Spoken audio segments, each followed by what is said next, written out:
Hello everyone, welcome to another day Bible reading.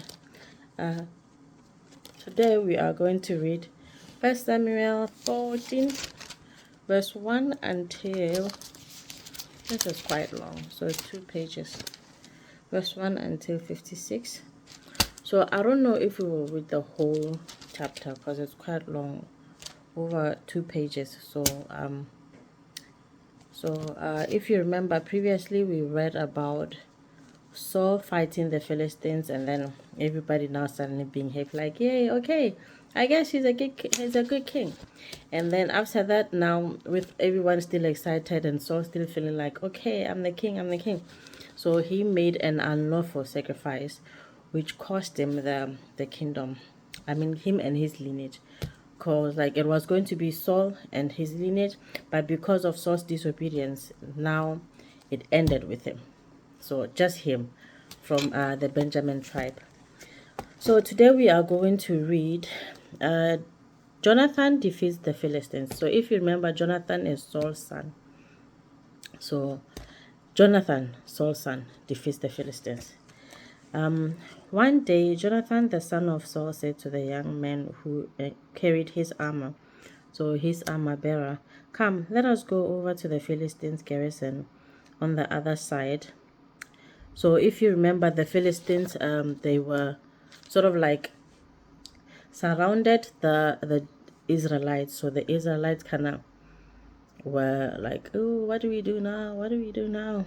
So yeah, now Jonathan gets the idea and tells his armor bearer, okay, like, hey, okay, come, let us go to the Philistines' garrison over, yeah, on the other side. But he did not tell his father. So Jonathan did not tell Saul that he wanted to go to the Philistines' garrison. Saul was staying in the outskirts of Gibeah in the pomegranate cave at Migron. So Migron is just a name, and just like Gibeah is just a name. So Saul was staying sort of like on the outside of Gibeah in a cave, in the cave of pomegranate. So cave full of fruits, pomegranate. So yeah, and at Migron.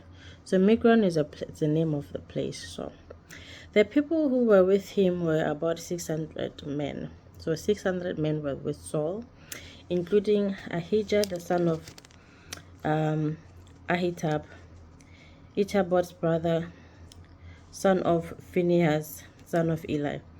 Son of Phinehas and son of Eli. I don't think it's just continuing to explain, tell the lineage of where these people with Saul were.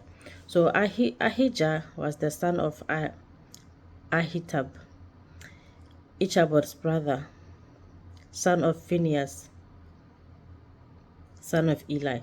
So yes, I remember Eli had a son, one of his sons' name was Phinehas. So which means that from Phinehas, there was Ichabod, and then Ichabod's brother. Lineages. Hopefully you understand. The priest of the Lord in Shiloh. So let's go back again. The people who were with him were about 600 men, including Ahijah, the son of Ahitub, Ichabod's brother, son of Phinehas, son of Eli, the priest of the Lord in Shiloh. So remember, Eli was the priest of the Lord in Shiloh. So the way they describe this is like, basically starting with the recent. Ahitub is Ichabod's brother.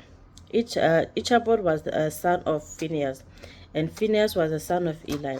Eli was the priest of the Lord in Shiloh. Finally got it. Wearing an ephod. So Eli was used to wear an ephod, as priest used to. Anyway, so yeah. And the people did not know that Jonathan had gone. So everyone just thought that Jonathan was still with him, just like Saul thought so too. So no one knew that Jonathan had gone to the garrison of the Philistines. So within the passes by which Jonathan sought to go over to the Philistines, there was a rocky crag on the one side and a rocky crag on the other side. So rocky crag, like this on one side and then on the other side. And the name of one was Bozez, and the name of the other was Sene. So one was Bozez and then the other was Sene. The one crag rose on the north in front of Michmash, and the other on the south in front of Geba. So one on the north in front of Michmash, and then one on the south in Geba, in front of Geba. So north and south, so like this, north and south. So yeah. Jonathan said to the young man who carried his armor, "Come, let us go over to the garrison of the uncircumcised." So that's how they used to insult them, like this uncircumcised people. So yeah, come, let us go over to the garrison of the uncircumcised. It may be that the Lord will work for us, for nothing can hinder the Lord from saving by many or by few. So can you see the faith that Jonathan has? Like sometimes I kind of think like Jonathan would have been a better leader than his father. So Jonathan has better leadership qualities than his father Saul. So Jonathan is saying to his armor bearer, "Come, let's go to the garrison of the Philistines. Maybe the Lord will help us." I mean, God can help many or he can help a few. It's not like he's unable to help people. So, and his armor bearer said to him, do all that is in your heart. Do as you wish. Behold, I am with your heart and soul. Loyalty. So the armor bearer was like, do what's in your heart. I'll go with you, basically. And then Jonathan said, "Behold, we will cross over to the men, and we will show ourselves to them. If they say to us, 'Wait until we come to you,' then we will stand still in our place, and we will not go to them." So basically, so far now, Jonathan is saying to the armor bearer, "Okay, we will go to the garrison, but if they say to us, 'Wait until we come to you,' then we will stand still in place and we will not go to them. So, but if they say, 'Come to us,' then we will go up. For the Lord has given them into our hand." So basically, if they say wait, then it means the Lord is not with them. But if they say come, then it means the Lord is with them. And the Lord has given them into, and this shall be a sign to us. So this Jonathan is basically just explaining to his armor bearer, okay, if they say come, whatever, then we will go. It means the Lord is with us and we are going to win. But if they say wait, like when they see us, then it means that we should not go. The Lord is not with us. So both of them showed themselves to the garrison of the Philistines, and the Philistines said, "Look, Hebrews are coming out of holes where they have hidden." And so basically the Philistines were mocking Jonathan and the armor bearer, saying, Look, the Hebrews are coming out of holes where they have hidden." And the men of the garrison hailed Jonathan and his armor bearer said, "Come up to us, and we will show you a thing." So remember, just a few seconds ago, Jonathan said, if they say, come up to us, and then it means the Lord has given them to them, if it makes sense. So now this Philistines are saying, "Come up to us and we will show you a thing or two." But they don't know that this is the sign that Jonathan needed to show that God is with them. And Jonathan said to his armor bearer, "Come up after me, for the Lord has given them into the hands of Israel." So yes, this confirms everything Jonathan was saying. They said, "Come up." They said, "Come up after us, for the Lord has given them into the hand of Israel." So basically, Jonathan was obedient in doing what he did. He waited for the Lord. As much as he was not sure what God would say, he waited for the Lord. And the Lord showed him. Yeah, when the Philistines said, "Come up to us and we will show you a thing or two," they thought they were intimidating them, but this was a sign that Jonathan needed. And Jonathan got that sign. Yes, then Jonathan climbed up on his hands and feet, and his armor bearer after him. So on his hands and feet, basically up a mountain. What is that? A crag, yeah, up a crag, and his armor bearer after him. So both of them just climbing up, and they fell before Jonathan, and his armor bearer killed them after them. Wait. Jonathan climbed up on his hands and feet, and his armor bearers after him. So Jonathan and his armor bearer climbed up, and they fell before Jonathan, and his armor bearer killed them after him. So the Philistines fell before Jonathan. So basically, Jonathan, this name is a tongue twister as you say it a lot. Jonathan and his armor bearer climbed up, and then as they climbed up, then the Philistines fell before them, and then they slaughtered them. And the armor bearer after him. And the first strike which Jonathan and his armor bearer made killed about 20 men within as it were half. Okay, one more time. And the first strike which Jonathan and his armor bearer made. So the first strike which Jonathan and his armor bearer made killed about 20 men within as it were half of a furrow length in an acre of land. So he killed 20 men as if it was a half of a length of an acre. Yeesh. I don't know what that means. We use centimeters, meters. I don't know what is acres. But yeah, I don't know. Sorry. If you know, help. And yeah, as we continue, we are now in verse 15. And there was a panic in the camp, in the field, and among all the people. The garrison and even the raiders trembled. The earth quaked, and it became a very great panic. So I'm assuming this is in the land of the Philistines. Everyone panicked, maybe after seeing that what had happened. Though they just killed 20 men, but everyone panicked, and the earth quaked. And the watchmen of Saul in Gibeah of Benjamin looked, and behold, the multitude was dispersing here and there. So remember, Saul still doesn't know that Jonathan is out there fighting the Philistines. So now as he hears the rumbling and the ruckus, they look and see, oh, the multitude are dispersing. What's going on? The Philistines are dispersing. We are here, we're not fighting them. So what is going on? And then Saul said to his people who were with him, "Count and see who has gone from us." And when they had counted, behold, Jonathan and his armor bearer were not there. So it's only now that Saul realizes that Jonathan is not with them, because he asked his people to count and see who was not with them. So they found that Jonathan and his armor bearer were not there. So Saul said to Ahijah, "Bring the ark of God here." For the ark of God went at that time with the people of Israel. What is Saul saying? One more time. So verse 18. Saul said to Ahijah, "Bring the ark of God here."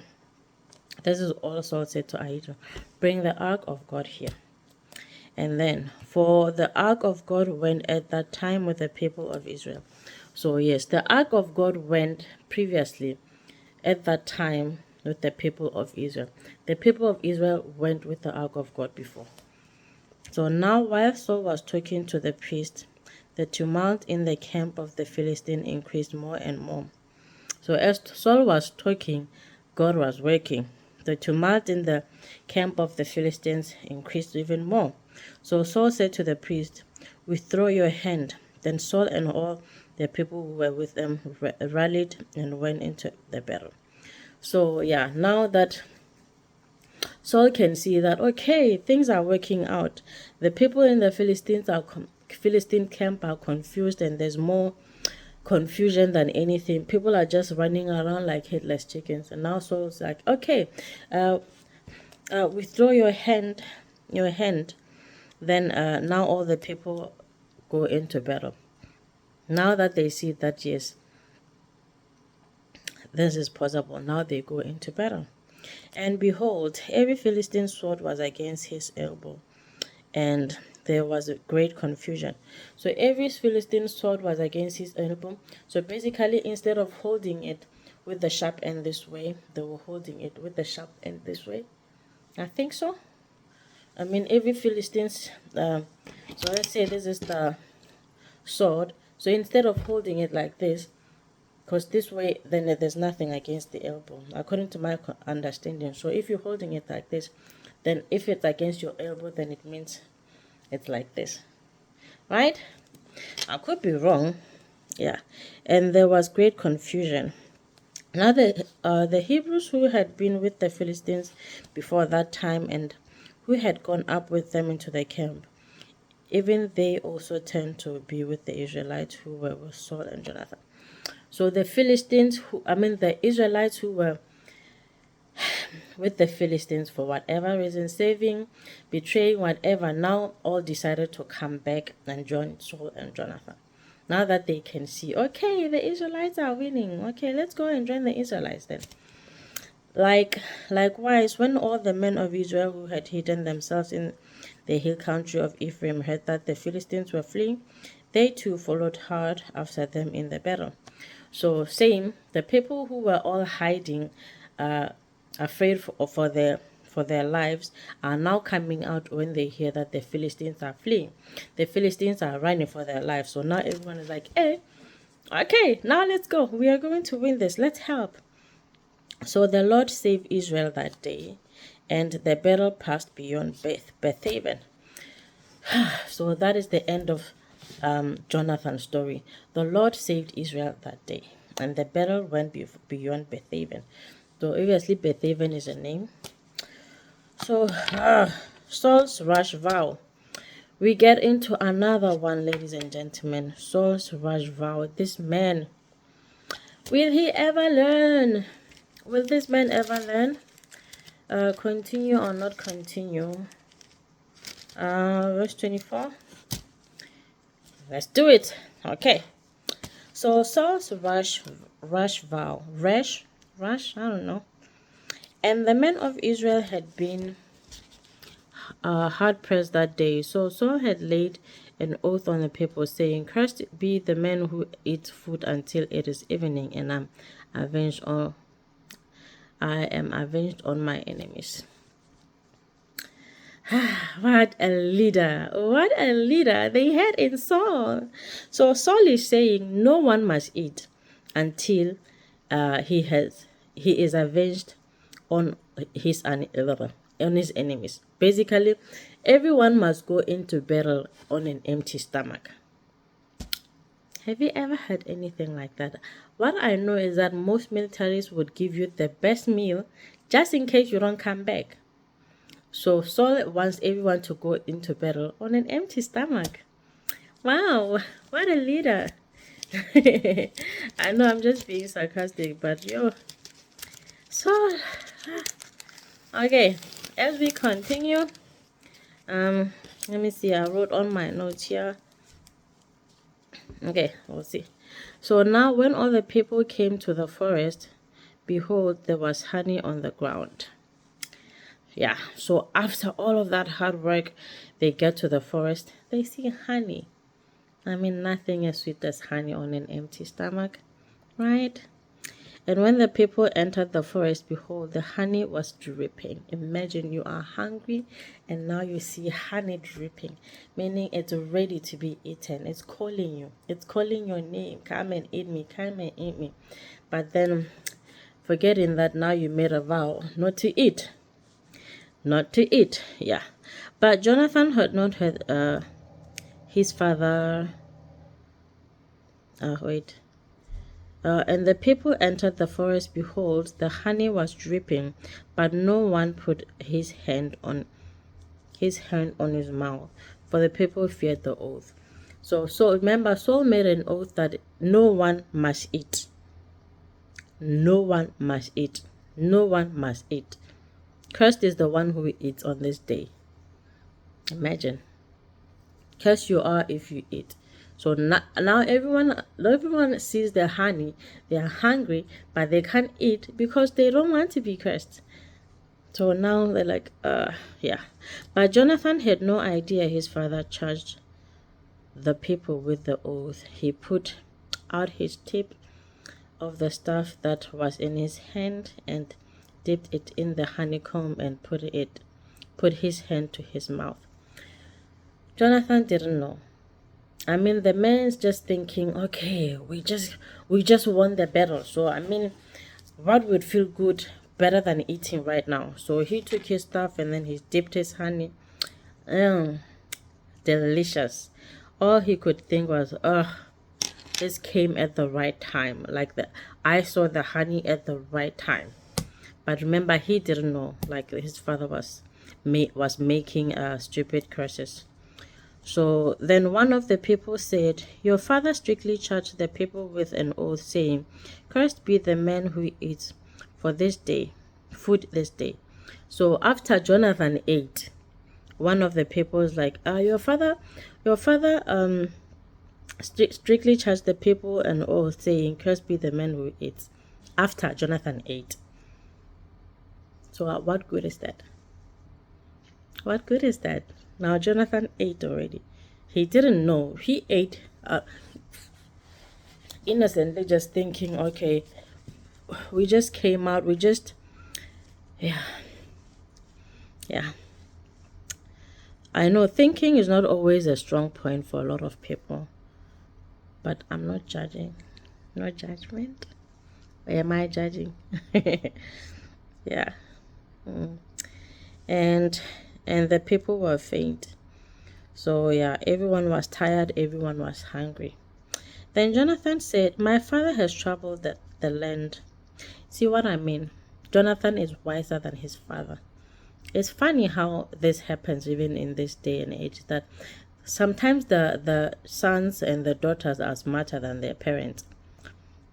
So yeah. Then Jonathan said, my father has traveled the land to see how my eyes had become bright just because I tasted a little of this honey. How much better if the people had eaten freely today of the spoils of their enemies that they found. For now the defeat among the Philistines has not been great. See what I mean? So Jonathan didn't know that his father made the oath. So he just dipped his stuff and then ate the honey. So obviously after that, then someone told him like, hey, your father said we should not eat anything today. And Jonathan was like, ha ha, my father has traveled this land. Like my father has traveled us so much. Did you see how much my eyes brightened just from tasting the little bit of that honey? So now imagine how everyone would have felt after they enjoyed the spoils of the victory. Now they couldn't even enjoy it. Yeah. So yeah. So they struck down the Philistines that day from Michmash to Aijalon. So they struck down the Philistines that day from Michmash to Aijalon. And the people were very faint. Everyone was tired, hungry, but they still won. The people pounced on the spoil and took sheep and oxen and calves and slaughtered them on the ground. The people were like, woman, we are tired. We are tired and hungry. We just defeated these people and now we're not even supposed to eat. We're not even supposed to celebrate. So they just they took sheep and oxen and calves and slaughtered them. Sheep, oxen, calves and slaughtered them.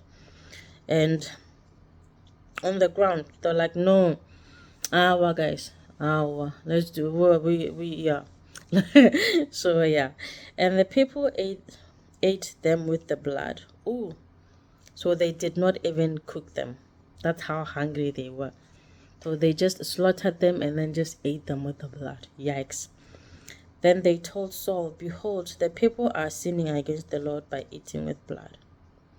So now I think someone else told Saul, like, yo, the people are sinning against the Lord. They're eating meat with blood in it. Let's see what Saul says. Wise Saul says. And he said, you have dealt treacherously. Roll a great stone to me here. Okay, let's go back. Behold, the people are sinning against the Lord, and they are eating with the blood. So this I explained. And he said, you have dealt treacherously. Roll a great stone to me here.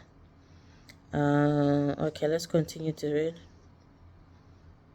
Who's saying this? The person who came to Saul to tell him that the people are eating the meat with the blood. Okay, because now it says, and Saul said, disperse yourselves amongst the people and say to them, let every man bring his oxen and his sheep and slaughter them here and eat, and do not sin against the Lord by eating with the blood. So now he's thinking that, yeah, okay, since everyone has already done this, then let everyone bring their oxen and kill it, and let's eat here, so that you don't sin against the Lord. Yeah. So every one of the people brought his ox with him, and they slaughtered them. So that night everyone brought all the animals. They're like, yes, we are going to feast. And Saul built an altar to the Lord. It was the first altar that he built to the Lord. So yeah, that's self-explanatory. Then Saul said, let us go down after the Philistines by night and plundered them until morning light. Let us not leave a man of them. So now Saul is saying, this is night. So Saul is saying, let's go to the Philistines and get all of them and leave no one alive. Yeah, to do what and they said, the people with Saul, they said, do whatever seems good to you. But the priest said, let us draw near to God. Sometimes you honestly do need people that don't just agree with you. Because everyone is just thinking, okay, the king has spoken. Do whatever seems right to you. But now the priests are now saying, let us go near to God.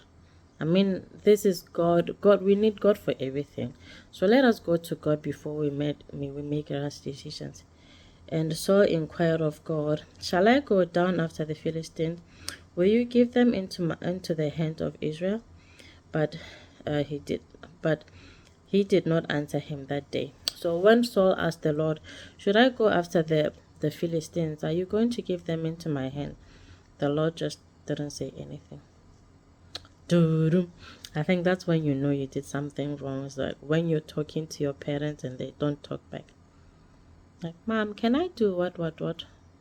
Just look at you like, then you know you're not going anywhere. That is an answer. So for me, coming from an African home, so that makes total sense. Can I do what? And they're like, not even a word. You understand. You get it. You know you messed up. Yeah.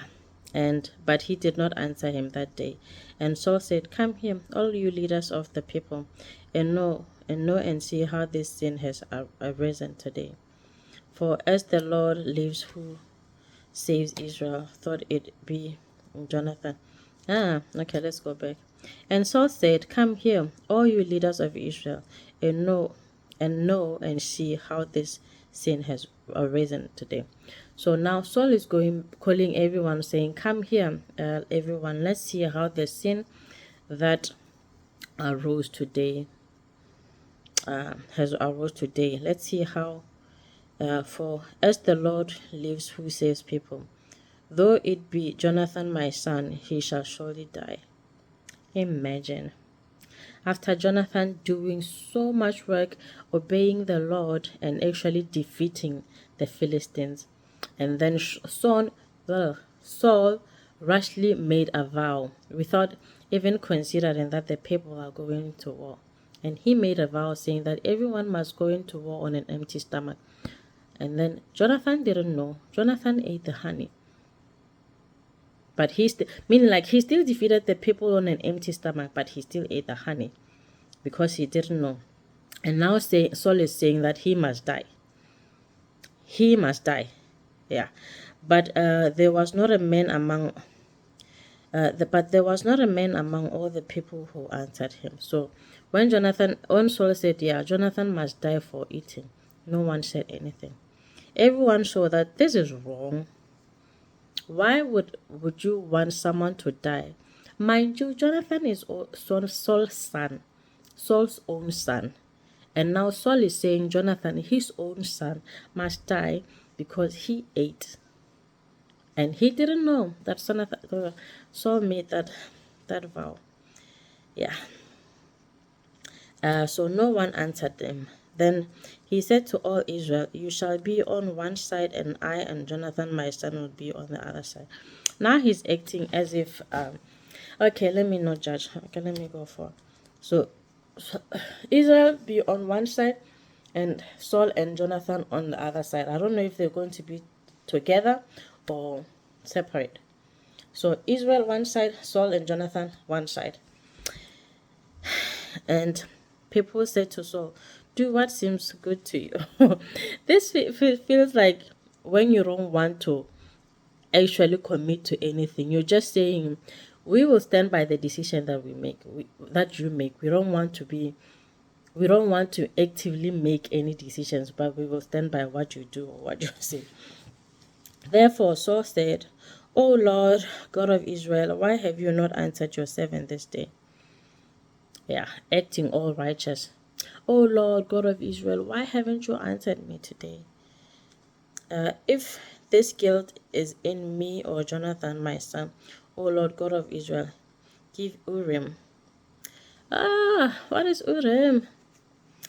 Urim, boyo? No, Urim. Urim, not Urim. Yeah, never mind. So, what is Urim? But if this guilt is your people Israel, give Tamamin. I forgot to check. What is Urim and Tamamin? Tumen. So yeah, if the sin is with Jonathan and Saul, the Lord must give Urim. But if the sin is with the people of Israel, then God must give Tamamin. And Jonathan and Saul were taken, but the people escaped.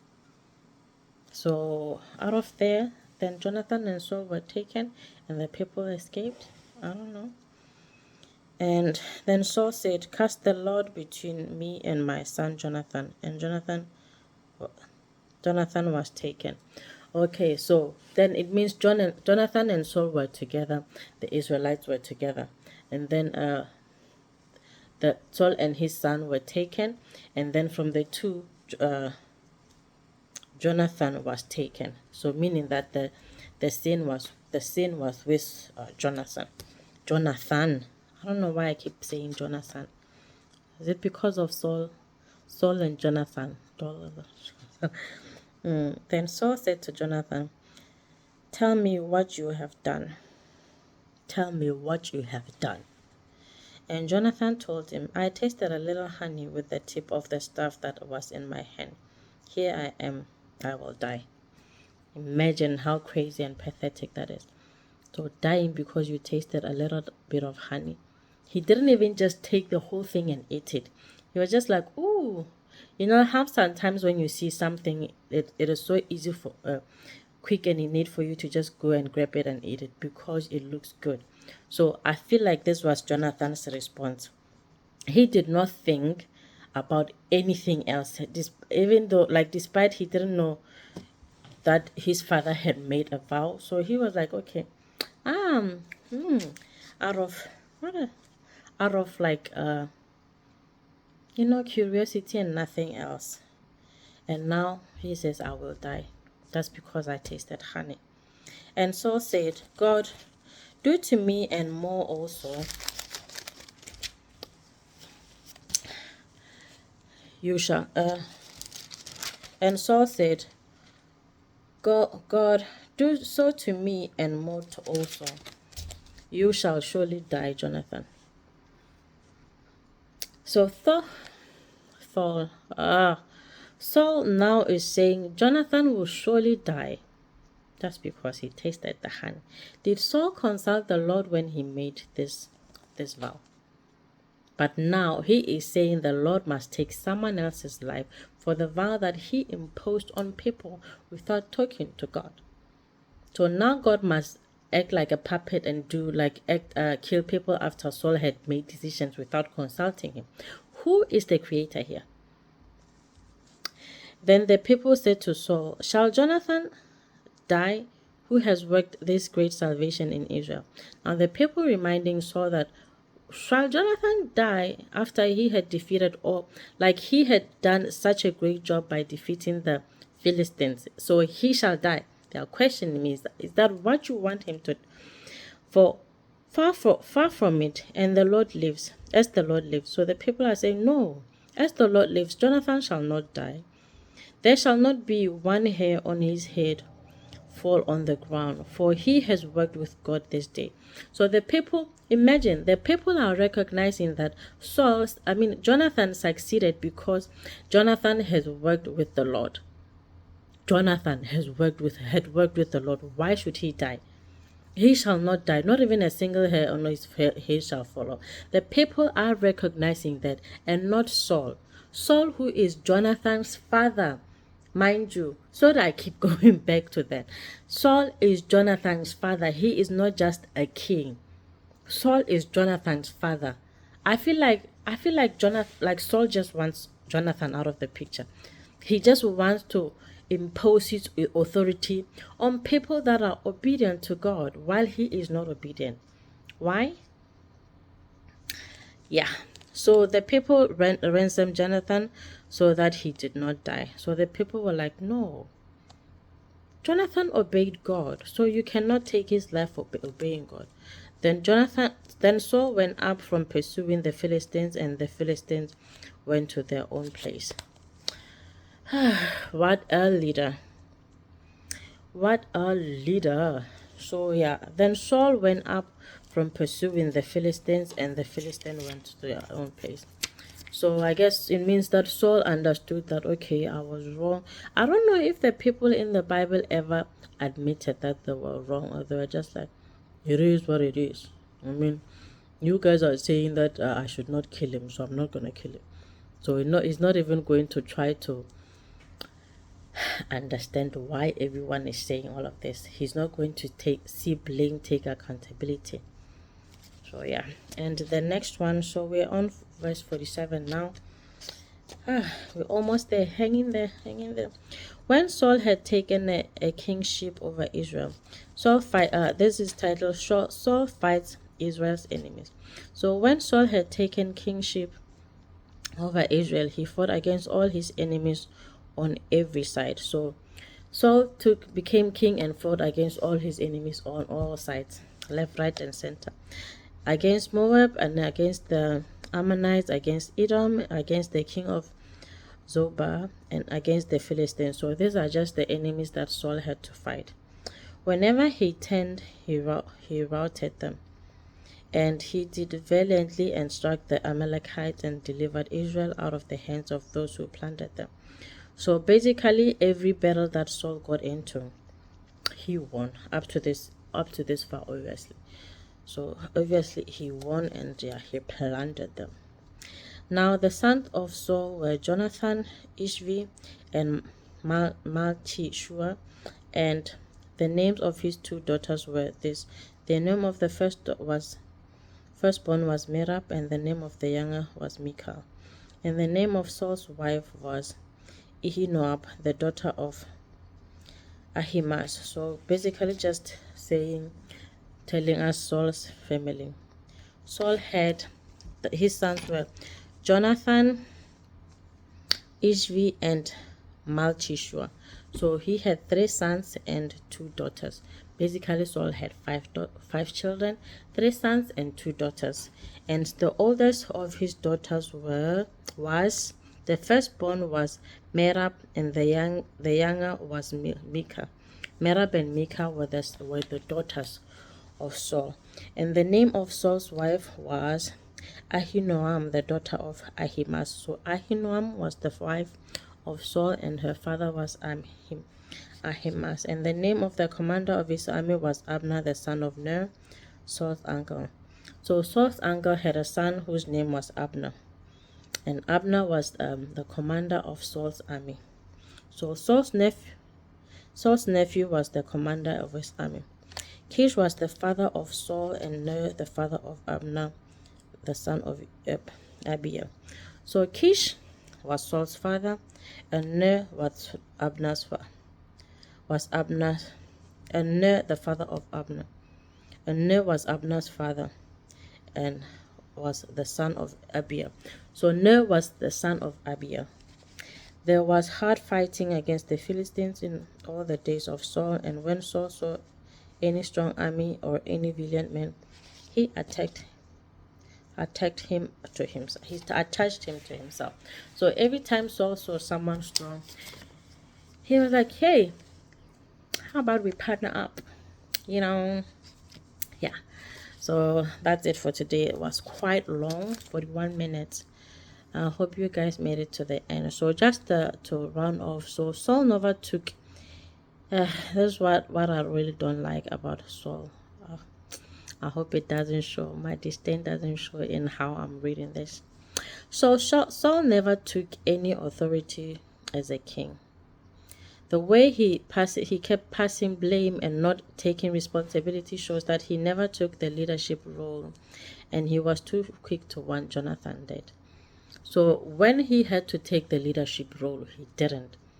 Remember, he said that the people were leaving, so he had to make the sacrifice when Samuel told him to wait for him. But he was like, no, the people were leaving, so I had to make the sacrifice. I didn't want them to leave. And then when he had to make the decision, then he didn't. He made the wrong one. But now Jonathan made the right decision. He actually consulted God, and then God was there with him. And now Saul quickly just wants Jonathan out of the picture. Why? I feel like this is not the kind of love a father has. And also, even as a king, you would not want someone to die just because they ate after they defeated your enemy. I feel like that is way too harsh. So his son dying just from eating honey. Imagine. Who goes to battle on an empty stomach? Like really, who goes to battle? Who goes to war on an empty stomach? Everyone eats. Maybe you don't eat like a feast and then like be so full that you can't even do anything. But everyone eats. You don't go to battle on an empty stomach. And he doesn't even consider his actions could be the cause of the problem. He's not looking at anyone. He's looking at everyone else for blame. He's not even looking at himself. There's no mirror in Saul's life. There's no introspection. Nothing that tells him that this could be a result of what you did, a result of your decision. But yeah. And still he is saying, why is he still saying the Lord your God? And he doesn't believe God is his own. Like when he said, Saul. Yeah. Okay, ladies and gentlemen, we are going to leave it from here today. See you next time. Continue studying the Bible, guys. Like, this is the only way that you'll get to have a closer relationship with your Creator, with the Lord yourself. You can't always keep on relying on people reading the Bible. So you have to read the Bible yourself, and you have to have a personal relationship with God. You can't keep saying the Lord your God. When you need something, you ask people to pray for me. Pray for me. Like, ask the Lord your God to do this. Like, you have to have a relationship with the Lord yourself. Then you can say the Lord my God. I feel like that's one thing that Saul lacked. He did not have a relationship with God, and he made rash decisions without talking to God. So obviously, if you don't have a relationship with God, you will not consult him before you make your decision. So But thank you, ladies and gentlemen. See you next time. It was quite long today. Thank you for joining me.